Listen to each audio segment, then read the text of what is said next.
How is it possible that someone can just disappear?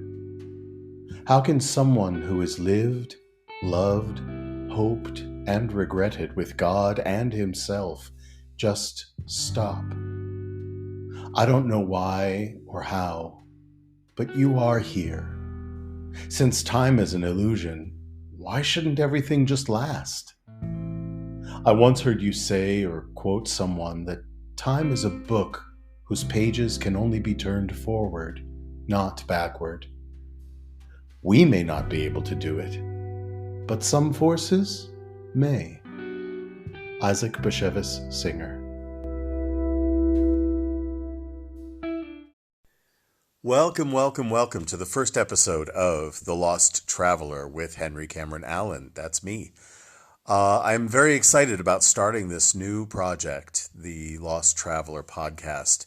I have so many friends who are out in the world, who are leaders in life skills development, and people who are also not known at large, who have something to say about this new world, people who have a pioneering spirit, people who have gleaned wisdom throughout their lives and biographies. And this is a place to share it. We're all looking for new questions and hopefully some answers, especially at this time when we're dealing with this global crisis and trying to think about what's on the other side of it. There's one philosophy that says you can't form the picture of the horizon until you reach the top of the mountain. And that's where we are. We are climbing the mountain together right now, all of us equal, all of us on the same footing, precarious as it may feel, more precarious for some of us who are not as healthy as others. And so, it's also precarious for those of us that have family and friends who are not doing too well with this virus. And so I wanted to provide a place to come and seek comfort, to seek wisdom, to share wisdom, and offer comfort as well. So I'm very excited that you're here, that you're listening. And if you have any questions or ideas for subjects that you would like to be brought to the table here at The Lost Traveler, then please contact me, henry@henryallen.org, and I will make a point to get your questions answered. I think you can also send a message attached to this podcast. If you would like to be a sponsor of The Lost Traveler, please contact me as well.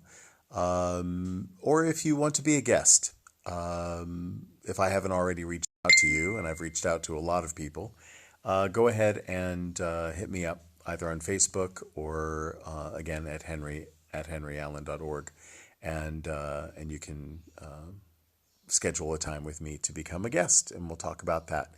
This will not be a place to promote products or books or anything else, but I will provide sponsorship opportunities for those things. If you have something that you would like me to talk about and share, and with your contact information or website, then certainly let me know. A little bit about me. I grew up all over the world. My father was a cultural diplomat for the United States Information Agency, which is now defunct. But their work was to bring American culture overseas at a time in the 60s and 70s before there was even a McDonald's outside the United States. And so it was sort of the first push of American propaganda in the world. And it's, for better or worse, brought us to where we are in terms of a global sort of identity and how we connect to one another. This brings up a lot of questions. It brings up a lot of challenges around culture and how we define culture. It brings up a lot of questions around nutrition and how we are feeding ourselves and our children, and general overall mental and physical health. And so these are all subjects I want to tackle here on The Lost Traveler. When we think about life skills in the past, we have thought about these are qualities, these are skills that every human being on the planet develops. whether you're living in a small hut in the wilds of Borneo, or if you are living in a penthouse apartment on Park Avenue in New York City, you're learning the same life skills. And the question is, where do we learn those skills and who teaches them to us actively? Typically, parents have been the sole responsible entity for bringing these skills forward to children, and many parents are deficient in the life skills, the very life skills that they are expected to teach their children, and therefore rely on schools to pick up the slack. But teachers are there teaching their subjects. They're not there to teach life skills unless there is, in very rare instances, a life skills curriculum. And so we're hoping that we get these life skills, the conversations going. We're not here to teach life skills directly, but we're here to be a vehicle for conversation and to ignite an interest. And that is in the spirit of what I have always brought, both as a theater artist and director and writer, but also as a life skills teacher and ambassador on a global scale. This is something that I think is important enough to talk about, that I am developing a podcast. And it'll be available forever. Once you become a listener, please talk it up to friends and family if you find it interesting.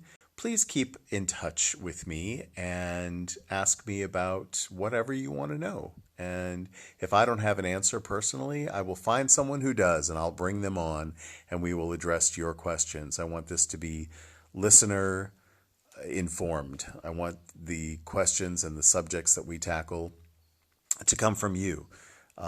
If there is a question that you have about how to handle life now, which is turning in a very different direction than we ever expected, any of us, how do we prepare our children to meet this world? I know a lot of students that are graduating from school right now don't even get to complete their graduation, or some students are going to have to repeat part of their year once the cloud has lifted of this COVID-19 disaster. But we don't know when that's going to happen. And so we want to know for ourselves, we want to know for our children, we want to know for our families and our friends, our parents who are aging. We want to know how to protect and how to prepare for a world that we can't even imagine yet, because we haven't reached the top of that mountain. But let's climb it together. And on with the show with my first guest, my dad. Hello, Dad. Hello. Hi there, Henry.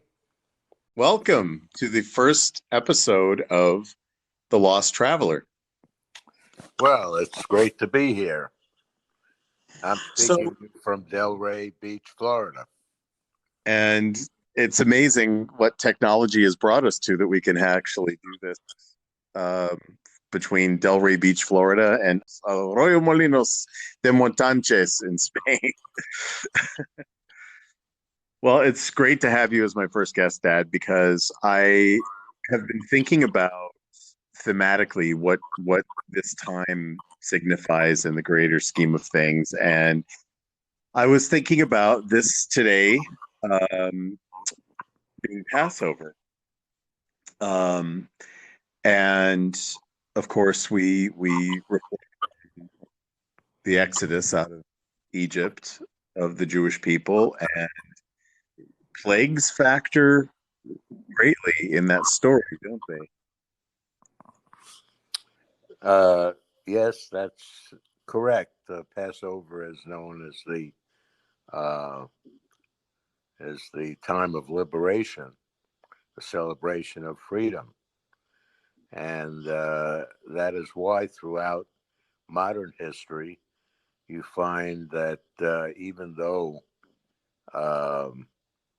the Jewish people represent a minuscule part of the human race, most of the great social movements dedicated to the improvement of man and woman's condition on Earth and in the universe has people of the Jewish faith as members, founders, or movers and shakers.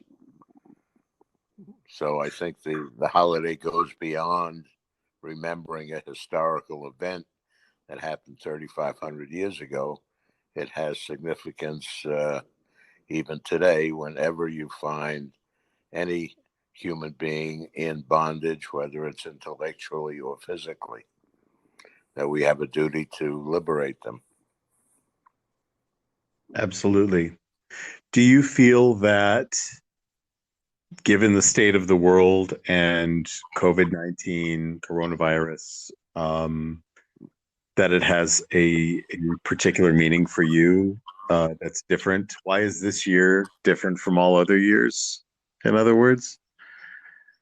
Well, I say that plagues or epidemics have occurred every 100 years.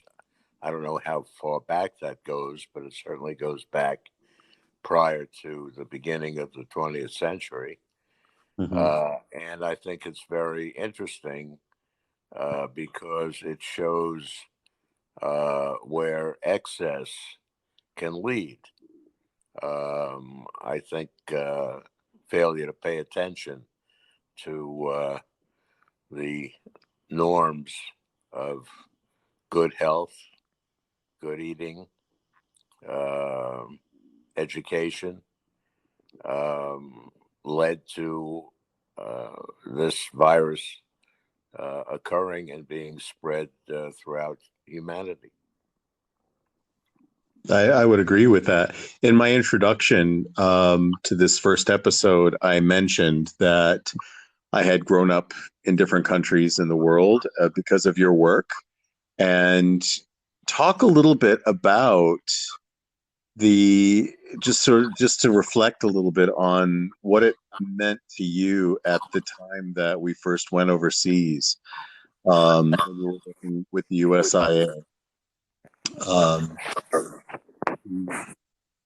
The impact that work had on the world as we see it today, and in terms of what you're talking about, because I remember being a little kid, and I remember going to, I think, wasn't it in an airplane hangar, a huge expo of American culture, right? And this was the first push during those years of bringing, sort of an awareness to American industry, and that included fast food, that included entertainment and sports and technology and everything else.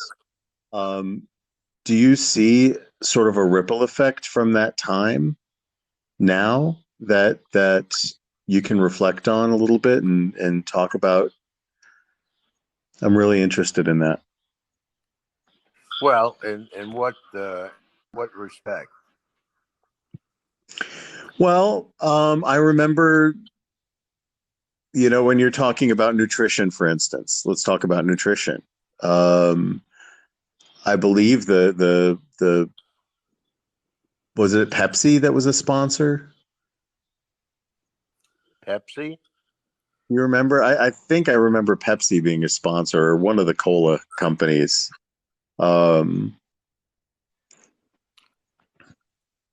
No, I don't recall. You referring to a cultural exhibition? Yes. The cultural exhibition that went to Russia? That went to Russia. Yeah.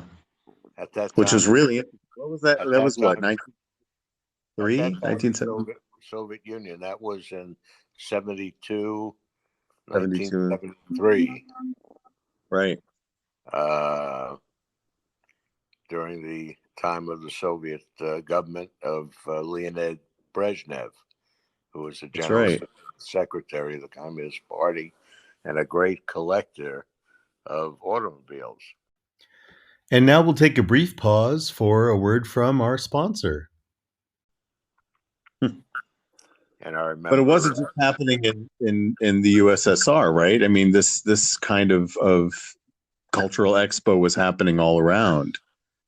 Well, USIA's mission which began on August 1st, 1953, Mm-hmm. being signed by an executive order, I believe, by President Eisenhower at the time. Their mission was to spread tell America's story to the world. And Right. one of the vehicles used was a cultural exhibition, which usually included a 600-volume library, films and videos, and actual exhibition items. The one you remember was probably Recreation USA, which was more aligned with recreation in America in all its forms, and demonstrating that to foreign audiences. Right. And that was really a first of its kind, wasn't it? Well, I don't remember an earlier one with that theme. And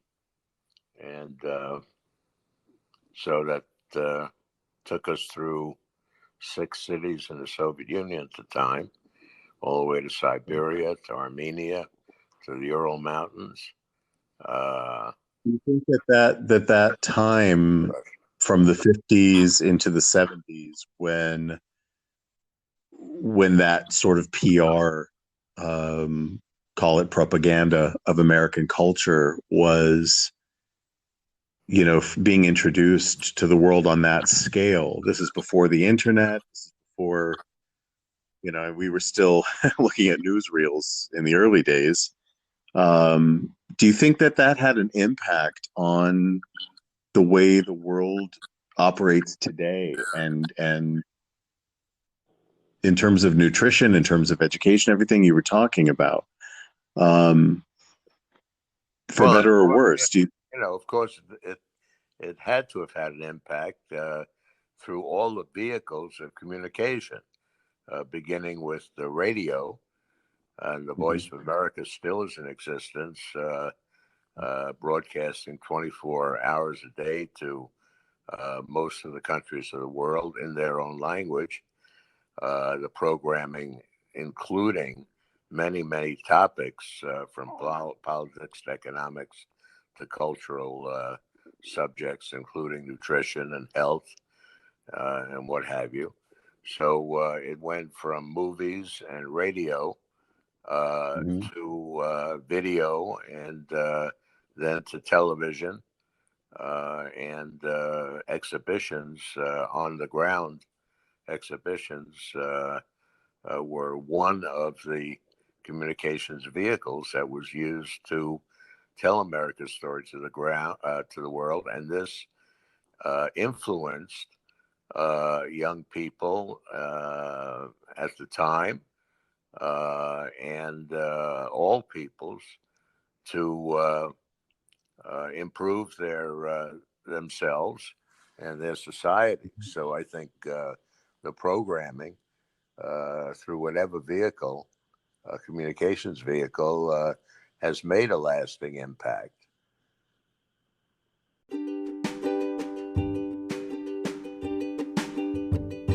Shadow and Light, LLC, was established by Dave Roberts and Reverend Patty Farino, co-authors of When the Psychology Professor Met the Minister. Their mission is to empower individuals to transcend life challenges by integrating spiritual practices with psychology to achieve peace. They are available for individualized spiritual counseling, virtual or in-person presentations and workshops to universities, organizations, and other interested groups, virtual or in-person book club meetings. For further information, go to psychologyprofessorandminister.com. Can you find a link between where we are now and what you were talking about, in the way that we educate one another and the way that we feed one another? Do you think that had potentially a negative outcome in some ways. Not to point any blame or fingers or anything like that, just sort of reflecting on where we've been and where we are now. The whole idea for this podcast is to gain new skills for this time. And I think that it's important to reflect on the past, how we got here, which your work was certainly significant in how the world is today.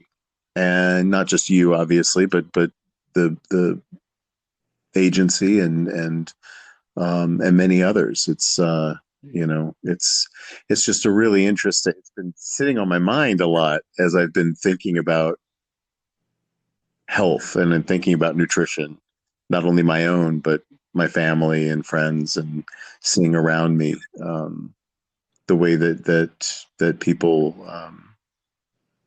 are struggling so much with their health today. I don't know. It was a curiosity of mine, and I thought this would be a really interesting exploration with you.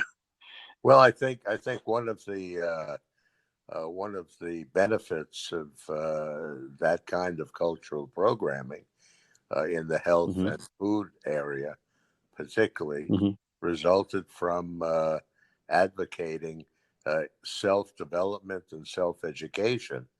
The world is a much smaller place because of the communications revolution and the availability of information almost instantly on any subject and any topic, including health and food. So I think the development of technology was a very, very positive thing. And it's up to man to decide how he's going to use that technology and either learn from it or, unfortunately, not learn from it. So there's the upside that we're a healthier society. We eat healthier. We know more about food, nutrition, and health than our parents' generation did or our grandparents' generation did. And I think this is a great part of the ongoing American Revolution, which has been brought to the world through the development of technology. Do you think that given where we are right now,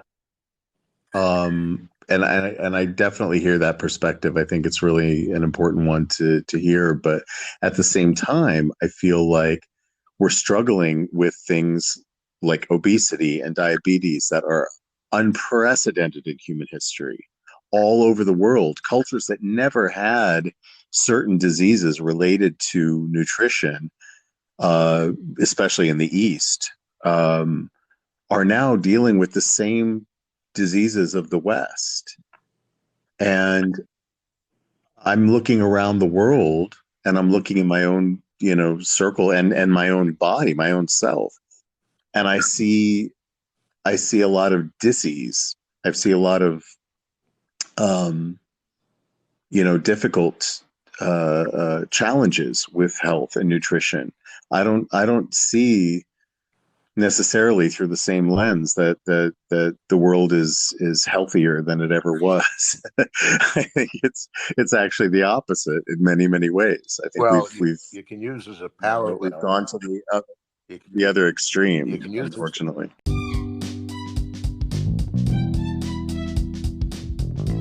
The biggest breakthrough in wellness in the past 50 years. Vox Life's wearable technology has no batteries, no wires, and no metals. When neuroreceptors on your feet or arms come into contact with the Vox HPT pattern, a neuroresponse is triggered, sending information to your central nervous system, helping regulate pain, maintain motor control, and balance. The effect is immediate, so you focus less on weathering through physical pain and discomfort and more on living a happier, healthier life. As a special promotion, our sponsor is donating 25% of your purchases through the following link to benefit the Lost Travelers Club and our new Brain Candy Project wing. Simply visit https:// Lost Travelers Club -braincandyproject.voxlife.com. That's VOXXlife.com. It's a win-win. You can use as a parallel how people react or don't react to the advice on how to take care of themselves during this virus, coronavirus crisis. The best minds on the subject advise people to wear masks. They've advised people to not congregate with other people. They've advised people how to clean and be healthy and avoid, to a great extent, spreading this virus or getting the virus. Now, taking the use of masks as an example, you will go into any public area anywhere in the world and see a lot of people with masks and a lot of people without masks. Well, the information is available. The human being has free will.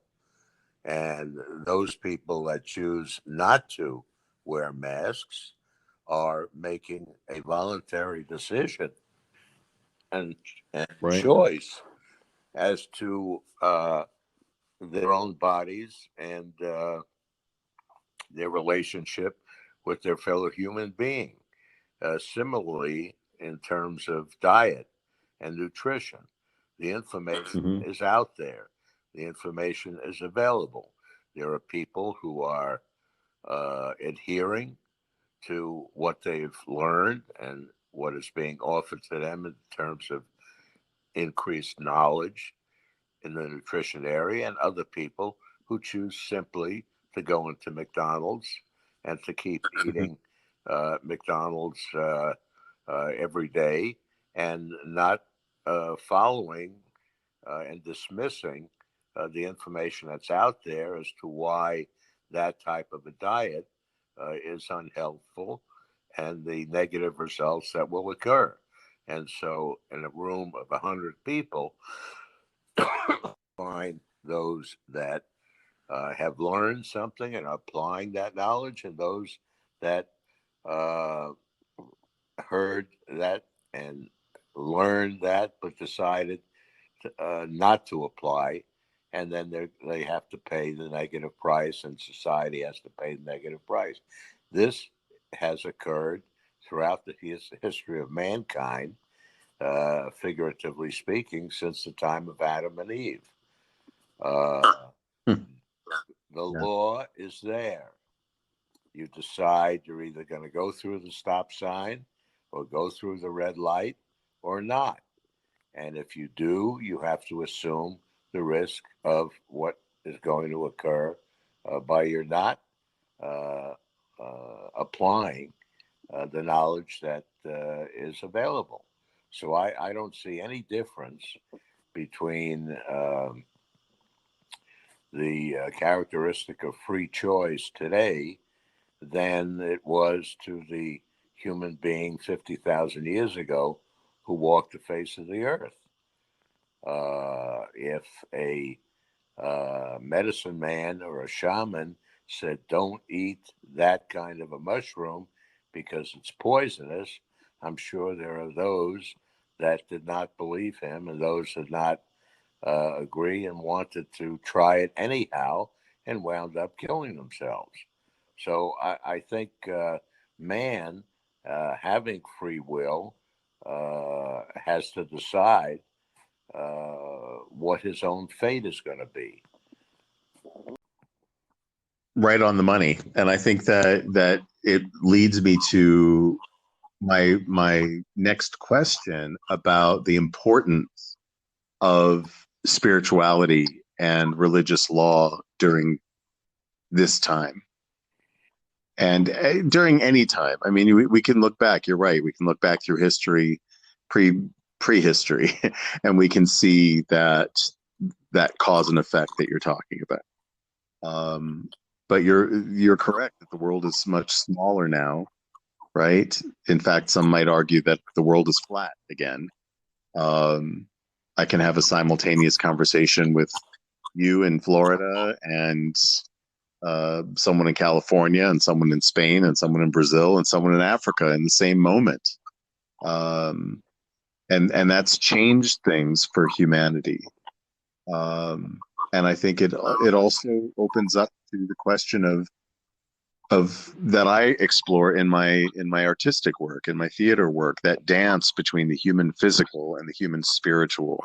What do you see as the spiritual ramifications or importance of this time that we are in right now, given that you have lived the years that you have and have gleaned the information, have traveled the world, and you have more than most people I know, you have a comparative ability given your biography.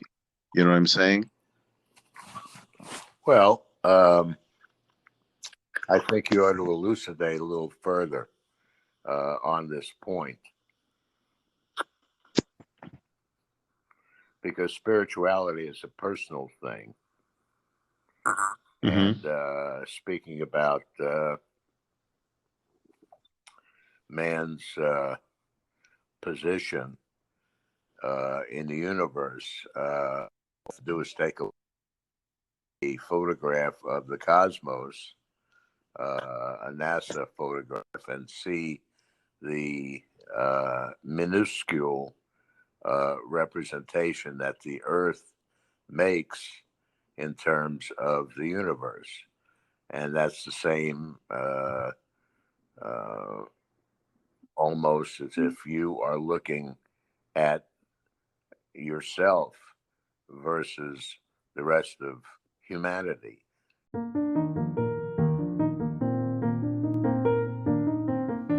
Your generous sponsorship and individual support of the Lost Traveler podcast benefits the Lost Travelers Club, a charitable project under the fiscal sponsorship of United Charitable, a nonprofit 501c3 organization.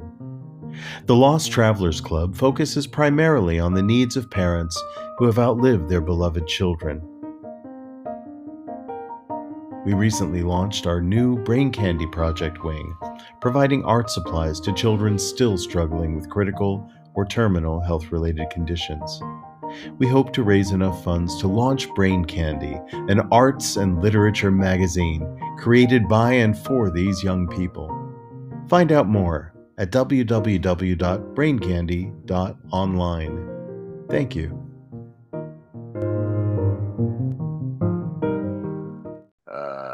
People look at themselves as king of the mountain, as the center of the universe, when in reality, we are just a speck of dust in a vast cosmos. And I think one has to reflect upon what exactly is our position as human beings to the rest of creation. And it is in that sense, you develop a spirituality, knowing what your position really is. If you've ever been in the middle of an earthquake, for example, you realize the power of nature and the impotence of man. Well, now with this virus, you're only able to do that after a personal experience. So the question of a spiritual identity is something that's within the human being, in the sense that knowing that all that surrounds you in the physical world could not have happened by accident.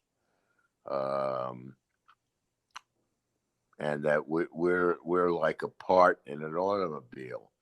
The automobile can't work as it was designed to work if it has no wheels.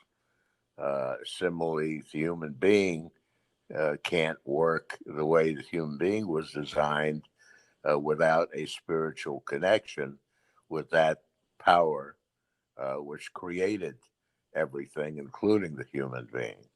So I think spirituality is a very personal question, and everybody has their own definition. And what about religion, religious law, and doctrine? Well, religious law and doctrine that I think it applies as well, in the sense that you have to, just as you have to adhere to the laws of nature, the laws of mathematics, the laws of physics.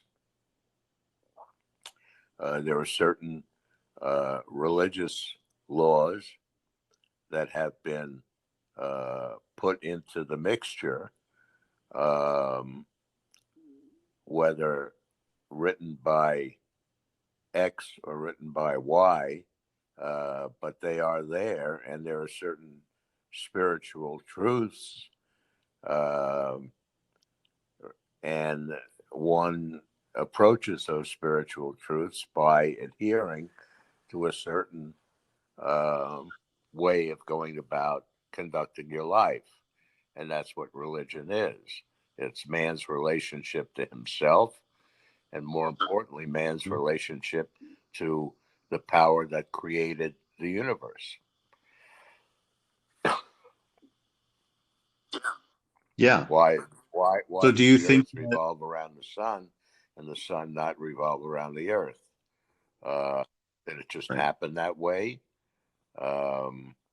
I don't think so. Man has been looking, for example, for the missing link and has never found the missing link. There are those that believe that he never will find the missing link.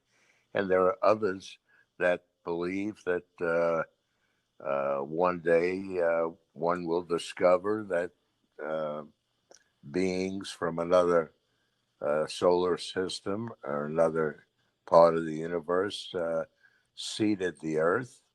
And that's where mankind came from. It's a very personal question. That's why there's no right and there's no wrong on the question of religious belief. Many people study Christianity, they study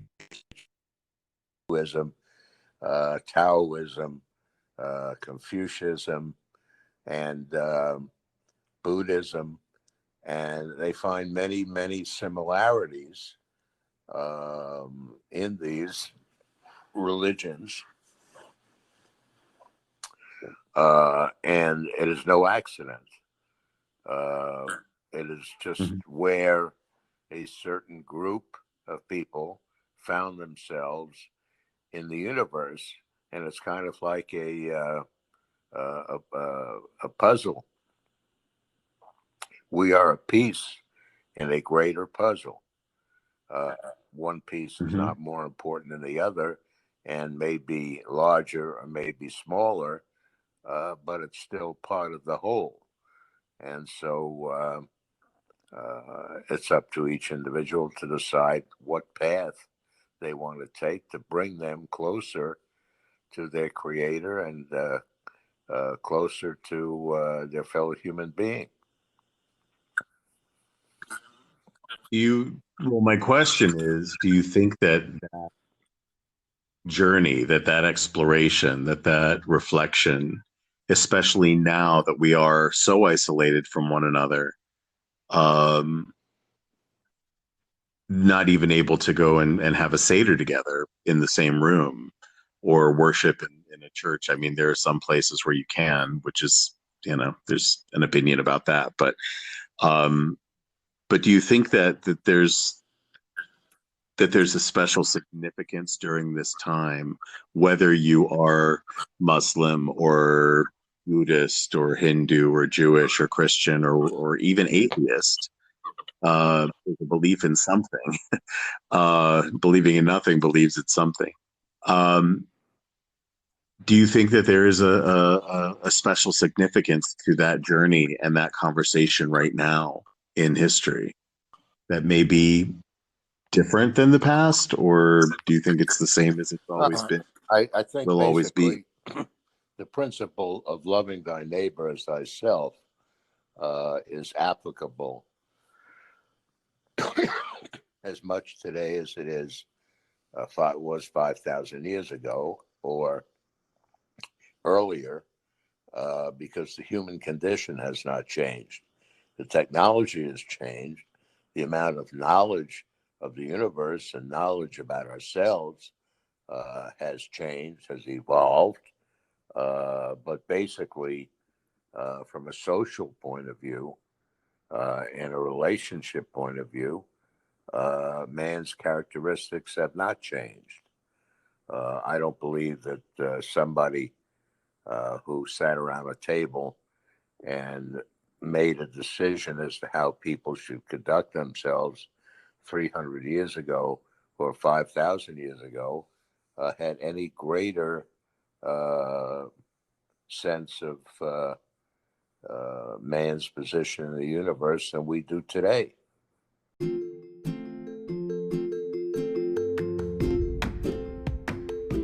Stories are at the very heart of what makes us human. We each have one, and we can learn and grow from listening to each other. The Listen podcast is an exploration of the stories of Americans abroad and how they got there.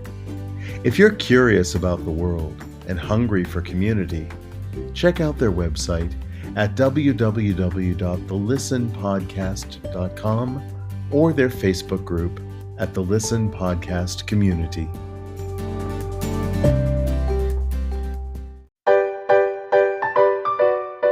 Hi, I'm Yvonne Johansson, and this is My Little House. My Little House is an interactive, multisensory educational felt toy that I invented to help develop children's language skills. I love My Little House. I've been working as a speech therapist for over 20 years. So then I just thought, wouldn't it be great if I could just take this one-dimensional board and make it into an actual three-dimensional toy? How cool would that be? That's the idea behind My Little House. You can spread it out flat like a 4-panel felt board, or here's the cool part. In the blink of an eye, My Little House easily converts into a 3-dimensional reversible house. My Little House comes with 36 felt cutout pieces that match outlines in 8 colorful rooms. And they're felt, so they stick. Each piece inside My Little House has been placed with purpose. But My Little House isn't just for kids on the spectrum or with significant disorders. It's also for typically developing 2 to 5-year-olds. It's a fun toy. I always say to my kids, when you get stuck, you have to ask for help. Can you tell me what you see on top of the refrigerator? Apple. I know that My Little House is going to make a difference in thousands of children's lives. I just need your help in getting it out there. Thank you so much for listening. For more information about My Little House, My Little Farm, My Little Zoo, and other smart felt toys, visit www.smartfelttoys.com. Is there anything in particular that you're reflecting on this Passover? Well, I'm reflecting upon the passage of time and the separation from family.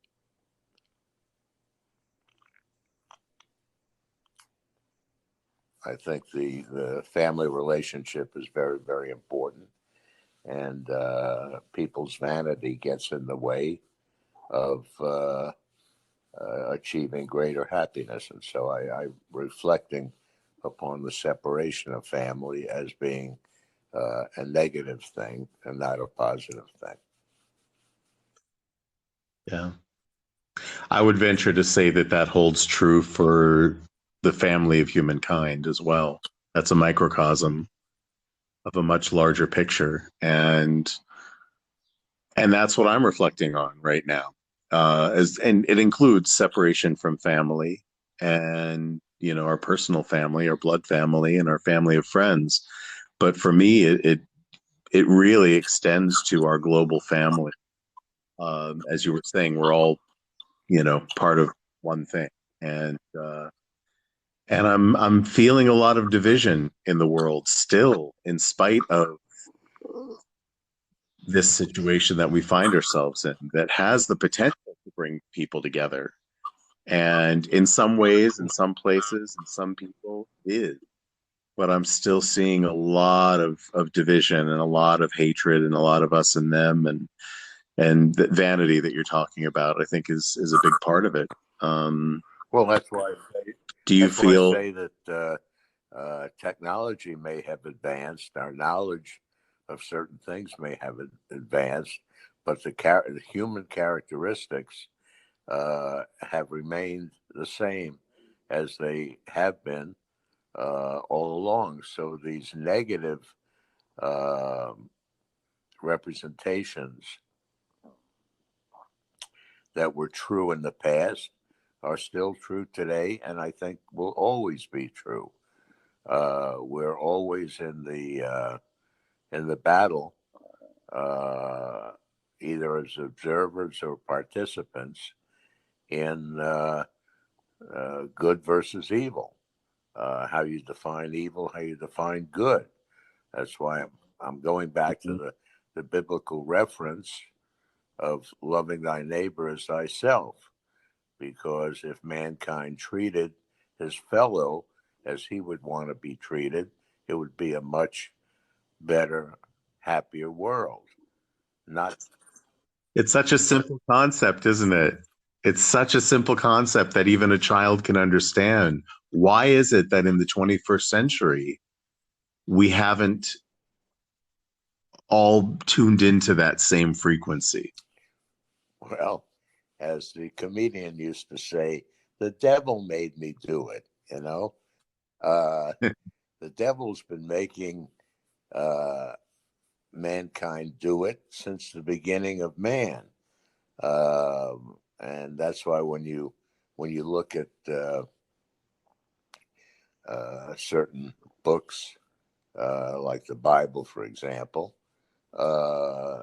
there are representations made which apply to the human being to this day. So it's not really a historical book. It's a handbook, a manual of how to conduct yourself and how to live a better life. Well, but then there are also different interpretations of that book. There are different That's where man comes into the picture and puts his finger in the soup. There's always whole passage there's always a spoiler, we'll never even know.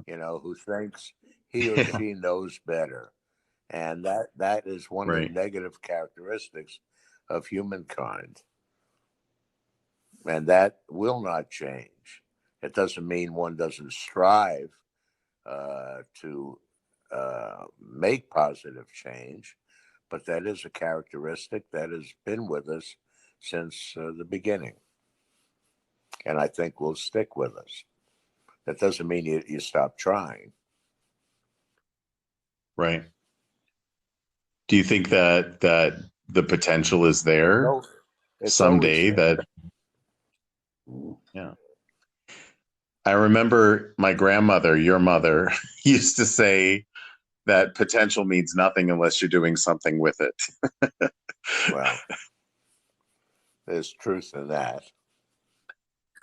Absolutely. Well, it's been a really great interview, Dad. Thank you so much for taking the time on Passover, and I look forward to sharing a virtual Seder with you.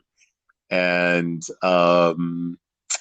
keep in touch, okay, about all of this. And if something occurs to you and you want to come back and expand on anything, I'll be here Waiting. Okay, it's been a real pleasure speaking with you. Give my grand dog Stanley a kiss and tell him Sure that will. I miss him and miss you and love you and thank you very much. Love you. Chag Sameach. Bye.